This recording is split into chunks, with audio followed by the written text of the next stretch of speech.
We're going to be doing the shir in mind for Leah Masha Basara,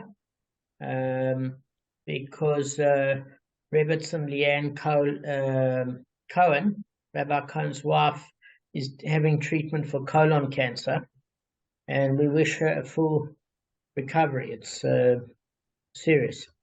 So please God, she makes a full refuah. That are learning every day. I think if we can do it in her merit, obviously if there's special events that come up, for sure, but let's keep the merit for Rebbetzin Cohen. Rabbi Cohen's very much an integral part of the shiur. Okay, guys, it's been lovely to see you. It's been a while. I'm back to a place where there might not be electricity, but there's signal. So that's something. All right, so we're going to get started. Now, what we basically learned was Rabbi Meir's opinion, and that ended off in saying, look, does he impose a penalty only when one acts deliberately, or when one acts inadvertently as well? And we used this example of somebody that mistakenly dyes the wool the wrong color. And the very fact that he gets to keep the improvements, the dyer, and gives the original owner of the wool back only the value of his wool, means that Rabbi Meir doesn't penalize what you call an inadvertent robber. The guy didn't mean to do it. He robbed him of his original wool by misunderstanding the instructions. So it's only in a case of the brisa that we learned that if one is an actual thief and they steal the ewe, and its wool becomes grown, and he shores the wool, or it's a fetus and it gives birth to a calf, that no way, according to Rabbi Meir, can the thief benefit from not only the theft itself, but all the byproducts of the theft. So we've learned that. Let's get on to something new of the same thing, but we need to analyze a little bit with regards to Rabbi Yehuda's opinion and Rabbi Shimon's opinion. Okay?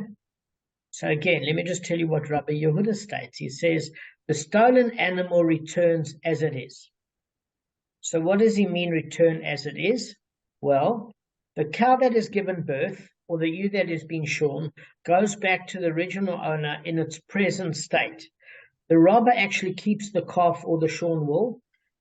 And how did he acquire that? Through the physical change of those byproducts. And he pays the original owner their prior value. So we learned, according to Rabbi Yehuda, there was an issue where the Rosh brings down Rabbi Yehuda, and there was Rashi. And Rashi says that you return the actual animals, but the only thing that you make compensation for if you had robbed the person was that particular stage of wool development in the ewe and that stage of pregnancy. And we used an example, say there were 3 trimesters, and just say a calf's worth 50 zuz and the cow is worth 100 zuz. Then the calf at 50 zuz, according to Rashi, the robber keeps. The cow that's non-pregnant is returned, so that's 100 zuz, but it was maybe in its first trimester of pregnancy, and then that was an extra 10 zuz, at which then he has to make a 10 zuz compensation apart from returning the cow to the original owner, but he gets to keep the calf because there was a physical change between the fetus and the calf. The same thing with the hair of the ewe, is that basically it was at a certain stage of development where it might not have been worth the full amount that the robber gets to keep once shaved, but it was certainly at an amount that if he just returns a shaven ewe, that the original owner could lose out, and therefore he has to compensate at that stage of development of the wool. So the Rosh has a slightly different idea. He says, listen, there's no such thing as returning the original animal, because he understands Rabbi Yehuda saying that the animal itself has intrinsically changed. And therefore he gets to keep the changed the animal itself and has to give the full compensation of what that animal was worth at that pregnant stage, or alternatively, what the ewe was worth at that stage of hair development growth in cash, and gets to keep the animal. Rashi is saying, well, what has actually changed was just the byproduct, but not the animal. And therefore, the original animal is returned, and only the difference of that stage of development of the byproduct is paid in cash. Now, guys, that's a very simple summary of a very complicated Gemara. Okay? So now we're trying to see the distinction between Rabbi Yehuda and Rabbi Shimon. Okay? So what it says is the stolen animal, according to Rabbi Yehuda, is returned as it is, meaning that the cow that has given birth or the ewe that has been shorn goes back to the original owner in its present state. The robber keeps the calf or the shorn wool, which he has acquired through the physical change of the animal, and pays the original owner their prior value at that stage of development, which is more than just returning the animal. It's this and a bit extra at whatever it was worth at the time of the robbery. Rabbi Shimon has got a slightly different opinion, but it sounds the same, and we're going to discern the slight difference. Now, in Kevin's merit, Kevin I was in Ramat Gan for that Shabbos at Kevin, which was a lovely Shabbos, by the way, Kev, is that I was learning the Gemara when Kevin went on a run. If I did a run that Kevin did, it would have killed me off. But I didn't go for the run. I went and I ran through the Gemara. So that was the best I could do. So when I learned this in Ramat Gan, thank God he had the third book of Schottenstein, and it helped me out. We were learning what the subtle differences were on Friday night. Kevin and I were learning. I think it was on the Saturday. It was Friday night, I think.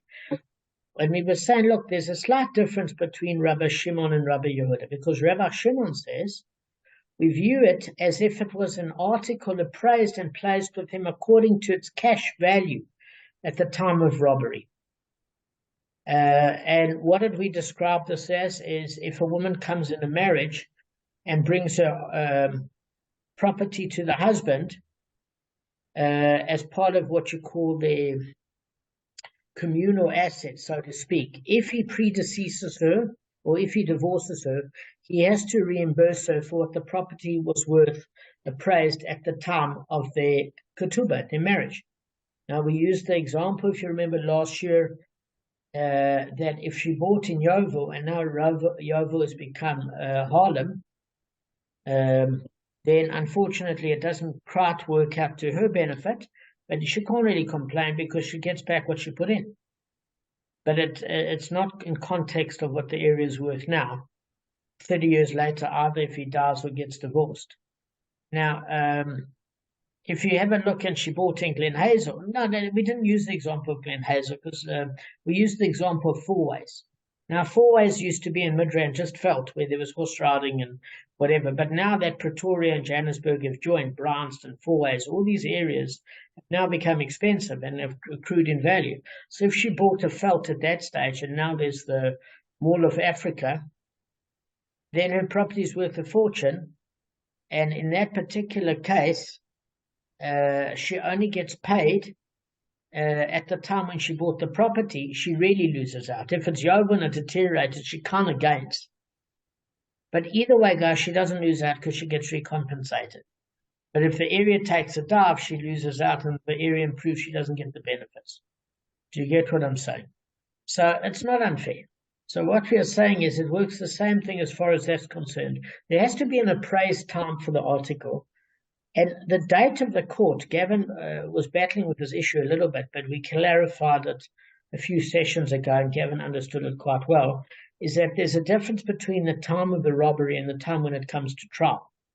And the baseline to determine when it's paid is at the time of robbery, not at the time of trial. That's the point that's chosen, even if a trial takes place a year later, because market conditions must have changed. So what does this actually mean is we appraise its cash value at the time of the robbery, and that's what the robber pays, according to Rabbi Shimon. So that kind of sounds a little bit like Rabbi Yehuda, and even the Gemara says, well, they sound so similar. What's the difference between them? In other words, because after all, guys, both agree that the robber has to return the cow or the ewe, plus the value of the unborn calf or the unshorn wool, and keeps the appreciation that was affected through the birth or the shearing. Does that make sense? So in other words, it seems as if Rabbi Yehuda and Rabbi Shimon agree. They both seem to agree on those points. So we're saying what is different in the wording at the point at which they disagree. Okay? So Rav Zaved said, now there's two opinions, there's Rav Papa and Rav Zaved. So Rav Zaved said, look, they are arguing with respect to improvements that are still attached to the stolen article. So I'm going to repeat this again, it's very important. Rav Zaved said they are arguing with respect to improvements that are still attached to the stolen animal, meaning in the case of the bryce itself, where the robber sheared the ewe or the cow gave birth, there's no difference between their opinion, because they both agree that the robber acquired the shorn wool or the born calf through the physical change of the animal, and they pay only its prior value. They get to keep the accrued separate wool that they shared, as well as the calf, and they only paid that stage of pregnancy or that stage of hair growth, of wool growth. So the difference between their rulings, if you look at the way they're reflected and the way they're phrased, emerges only in a different case, namely where the improvements developed after the robbery and are actually still attached to the animal. So, for example, that is a case, for example, when the robber stole a shorn ewe, and then it grew wool while in his possession. Okay? But even though it's in his possession, he wants to return it to the owner before shearing it. He hasn't sheared it.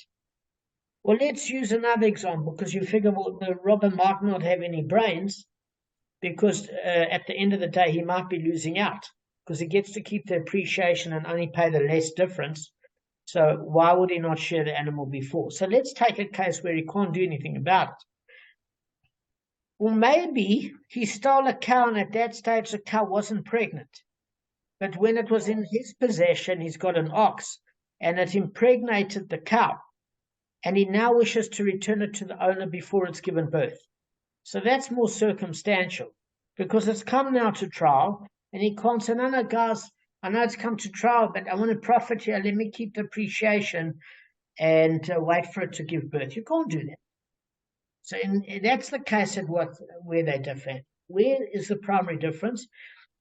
Is when the byproduct is separated from the actual animal itself.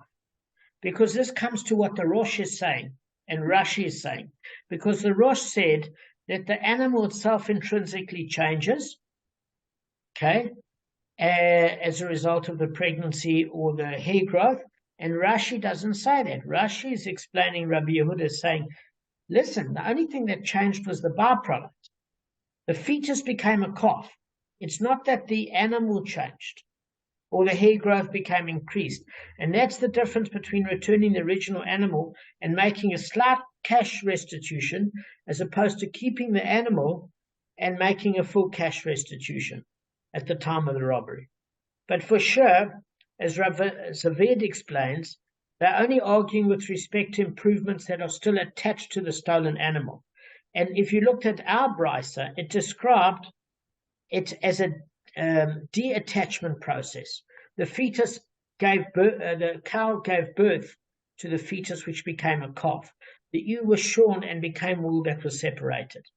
So if it was still attached, for example, and it was a stage of pregnancy, at that particular stage, it's appraised at the time of the robbery, and therefore the thief doesn't get to keep, according to Rabbi Shimon, the appreciation, because it's still attached to the animal. The thief can only keep the appreciation if it's not attached to the animal, because he gets to keep it when the physical animal has changed in definition.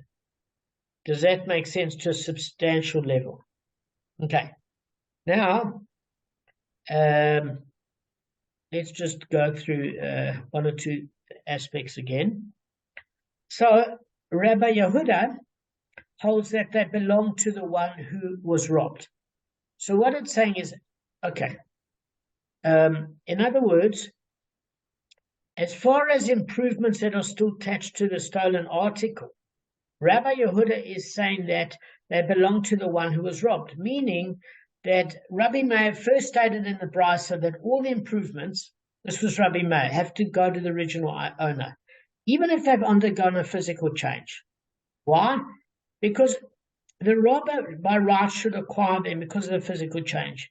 But Rabbi Meir penalizes the robber, and he considers the removed improvements as if they were still attached to the animal.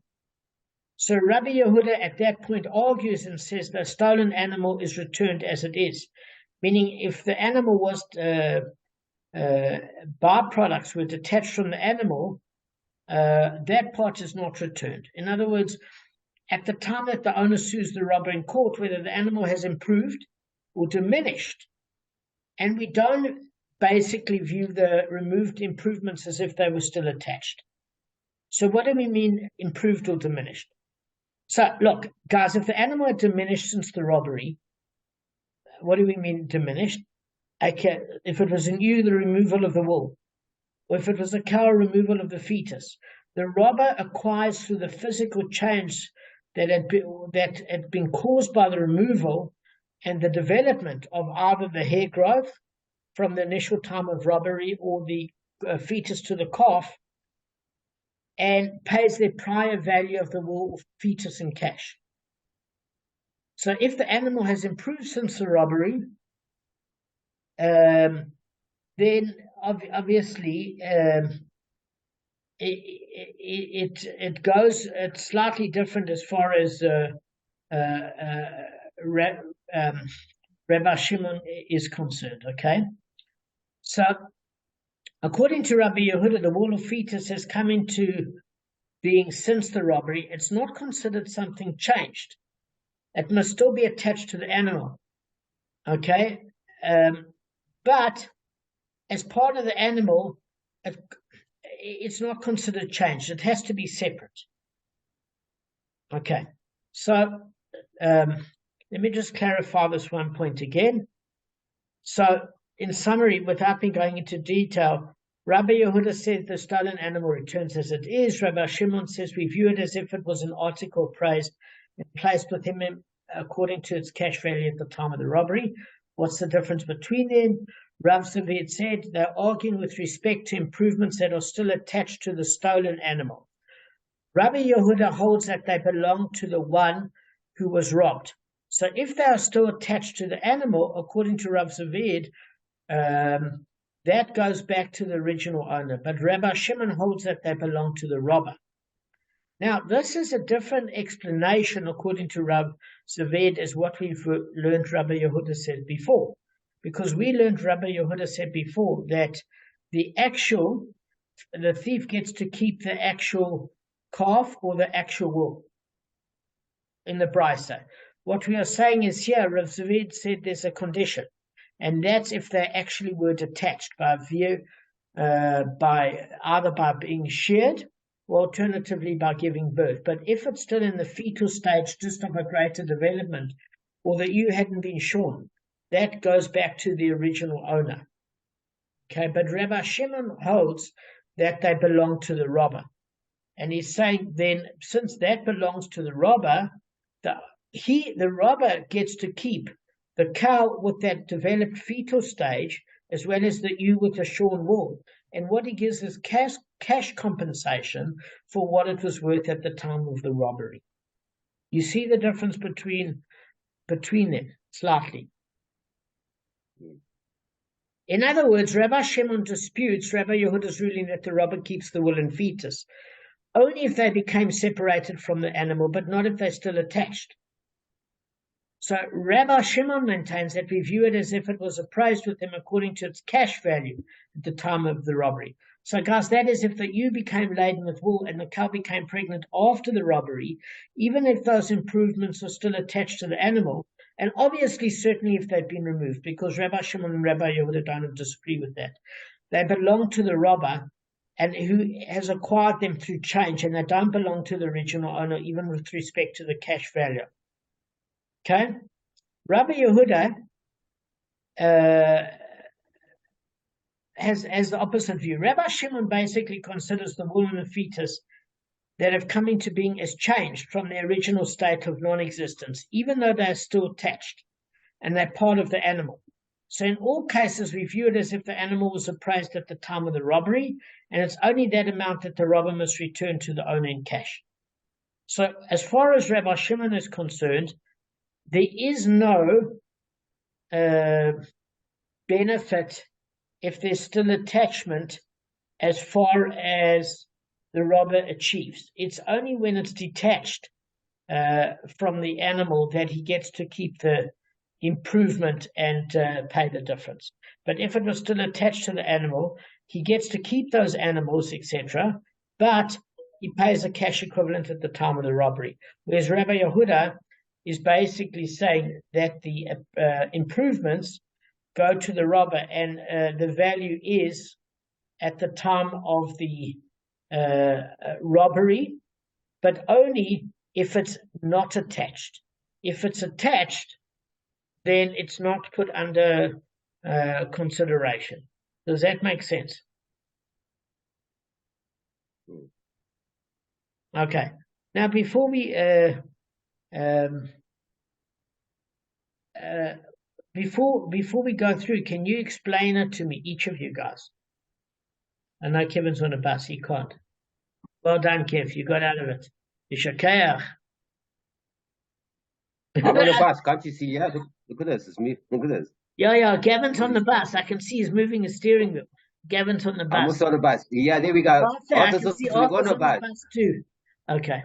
We're on a bus. So we're relying on you just to kind of recap it for us, then, because you're the only one who looks stable. So you've misassessed the situation. I'm the least emotionally and mentally stable out of anybody in the group, but I appreciate the compliment. I was just trying to make your day, you know. I wouldn't say the least. I think it's a close one. It is a close one. I think I'll give you a good run for your money. Trust me. So, you go ahead. Dan, I've kind of heard, but I can't explain it to what you said. I know what you're saying. I don't know which rabbi said what. I'm battling with focus on that. That I'm not battling to grasp.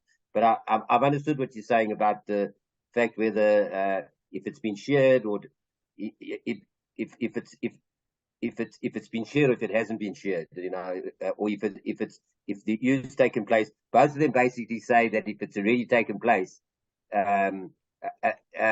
what's it called?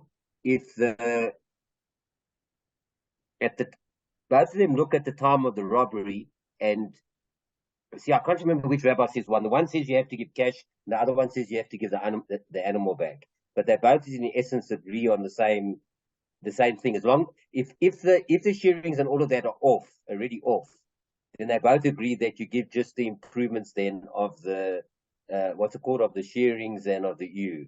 From if it was like whatever the value was at the time of the robbery. Okay, so they can keep it. So they'll pay. So they'll return the original animal, and they'll give. The Russia agrees with that as well. So I just don't quite know who says what. So I'm not feeling 100% to keep track of that. Well, listen, 10 out of 10, because I must tell you something, is that firstly, it takes a lot of guts to try. You know what I mean? So if you 70% right, you get 10 out of 10 for trying. Really. It's easy to sit on the fence. Yeah. Well, see, my bus stops, so I was able to saw the rocking stops, so I was able to try. Okay, so Arthur's off camera. Don't worry, Arthur, I'm not going to ask you anything. He's really making sure that he's not going to be asked by going off camera. Please.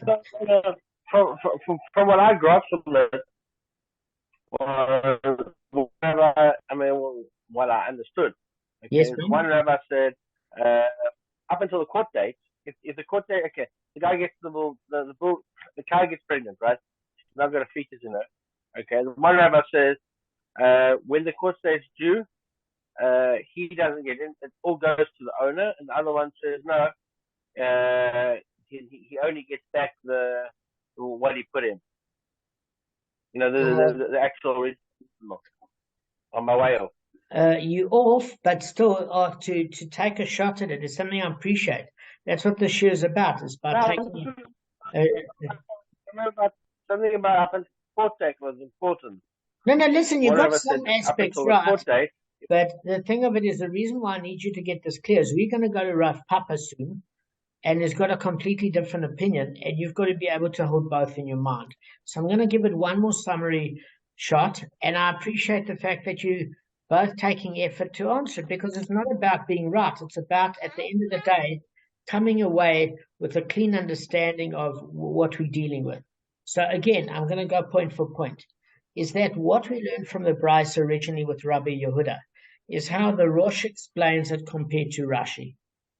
Rashi's understanding of Rabbi Yehuda was saying that the animal itself intrinsically the animal itself intrinsically changes as a result of growing the hair on the ewe or the. Just hang on. Okay. So Yeah. thanks, guys. Sorry, I had to mute you, Kev. It was loud, but I hope you can hear me. So what we're saying is Rashi is saying that the cow that is in a pregnant state with a fetus that gives birth, the cow has intrinsically, physically changed as a result of giving birth, and therefore is acquired by the robber. Okay? So what happens is the robber gets to keep the cow, and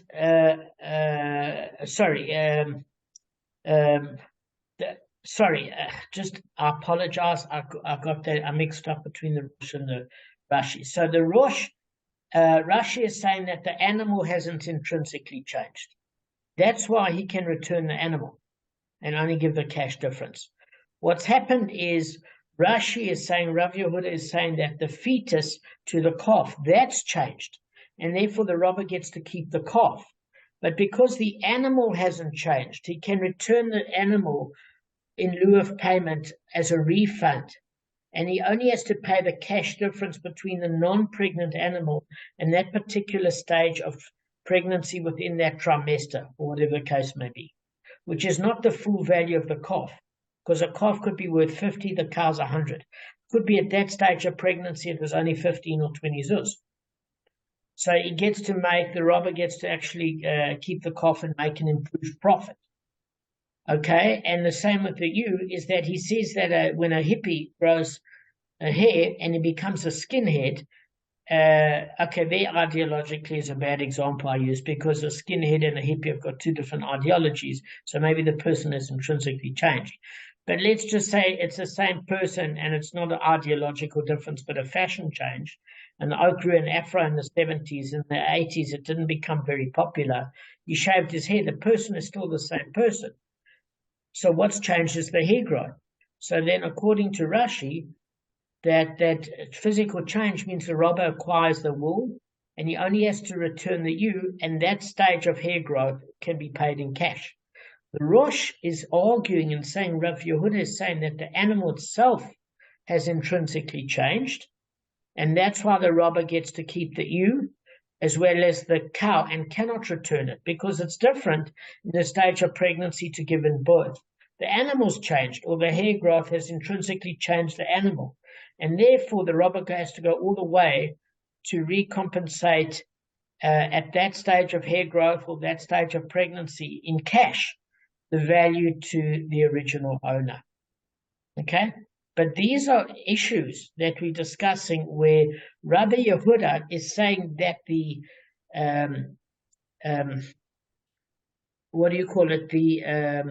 item that was stolen and its byproducts are separated from each other. That's the big takeaway. And what we're saying is by Rabbi Shimon, he holds that when the byproduct is separated from the main animal, in that particular case, they don't argue. When it's separated, he's saying that at the end of the day, there is no issue that the robber gets to keep that improvement, because the separation is different between a fetus and a calf, or hardly any hair and hair growth. But if it's still attached, the wording is that that's where they disagree. In other words, if it might have been not pregnant and now it's pregnant, or was it the first trimester and now ready to pop, or a small hair growth and it's big hair growth at the time of the trial. Let's just say that the court seized the animals and therefore the robber now doesn't have a choice to wait for it to give birth or to share it in the meantime. So the robber's kind of trapped in that position. And when the improvement is still attached to the stolen article, Rabbi Zavir says that's where they actually argue. Because Rabbi Yehuda maintains that they belong to the one who was robbed, meaning that if it's still attached, it has to be returned to the original owner. But Rabbi Shimon says they belong to the robber, because that physical change that's still attached has still created a change in the animal. So it seems as though that's the difference of where do you see the physical change in the improvements, what do you call it, the byproduct, or the actual animal itself? It's kind of what we're dealing with the Rosh and Rashi. So Rabbi Yehuda says if it's still attached, there's no such thing, and Rashi specifically would agree with this. There's no such thing as the animal having intrinsically changed. It's just grew a bit fatter, but the animal hasn't changed, or the animal grew a bit of hair. So that goes back to the one who was robbed, meaning the original owner. But according to Rabbi Shimon, the animal has intrinsically changed, not the byproduct itself only. So therefore, that gets, because there's physical change that's taken place, that now belongs to the robber. And the robber then has to recompensate in cash the original owner at the value appraised at the time of the robbery. Okay. Shouldn't they take into account the if the guy put any effort in to make that actually happen? Because like this, possibly the animal just grew. Excellent question. So this is where you've almost got an intuition of what's going to happen now, because Rav Papa is going to discuss about improvements that have taken place, that the robber should be compensated a little bit, because he could have let the animal starve to death. And I just want to say to you, well done. We've got about 5 minutes. Because it's more because that other Rav, I don't know what that guy, the last guy you spoke about, he said that you have to, that the improvements, that the graying of the, if it hasn't been detached, if it's still attached to the animal, the animal hasn't really changed. And so I'm saying, therefore, you just give it back the way it was. But the problem is, what happened if it just grew because it's going to grow anyway, and he hasn't put the effort in, all he did was normal feeding, then that's fine. But if he gave it special, he put extra effort in to make it. That's a given. But I mean, that's exactly where we're going to go with Rav Papa, because the opposing opinion is Rav Papa, who says all agree, both Rav Yehuda and Rabbi Shimon, that even improvements that are still attached to the stolen animal belong to the robber. And here they are arguing with regard to whether the robber takes the entire improvement, only a half, a third, or a quarter. So Rabbi Yehuda holds that improvements that are still attached to the stolen article belong entirely to the robber, but Rabbi Shimon holds that it's only a half, a third, or a quarter that the robber takes, meaning that even Rabbi Shimon, who holds that it basically, Rabbi Yehuda says that in this case they're reversing the opinions with Rav Papa, that all the improvements belong entirely to the robber. And Rabbi Shimon says, hold on a second, it's only a third, a quarter, or half, because what he's seeing is he's seeing the robber as a custodian. So that if he stole something and he improved upon it, then he's allowed a share of the profits. And we don't know if that's biblical or an enactment to allow the robber to do some sort of teshuvah. Do you get what I'm saying? And we're going to go through that. But Gavin was onto something there with good instinct about the fact that there is something to be said that the animal doesn't languish and die. And we explained this before. In any event, you steal a Porsche, Oak feels bad, but he put in a grand's worth of petrol, which today can only South Africa get you from one petrol station to the next. But anyway, the bottom line of it is he might feel bad and want to return the car, but he wants to be compensated for the petrol he put into the stolen vehicle. Otherwise, he's not going to return it. Do you get what I'm saying? Or he really put an improvement in the animal. He could have let it deteriorate. So do we recompensate him for feeding the animal? Because he did incur cost. Because the animal still survived, or do we not? I mean, these are discussions that are coming through. So we're going to end off on this note, but you can see Rav Papa reverses the opinions of Rabbi Yehuda and Rabbi Shimon in terms of what the robber is entitled to. Because according to Rav Zaved, the robber is entitled to, according to Rabbi Shimon's opinion, to the improvements while they're still attached to the animal. As far as Rabbi Yehuda is concerned, if they're still attached to the animal, they belong to the original owner. But Rav Papa is kind of reversing it and saying, Rabbi Yehuda is saying, if the improvements are still attached to the entire animal, the stolen animal, they belong entirely to the robber, which is opposite to what Rav Zaved said. But Rabbi Shimon holds that only a portion is, in order to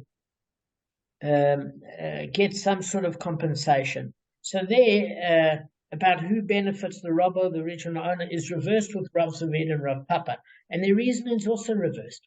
Guys, I'm sorry, this was my first share back. I hope it was decent.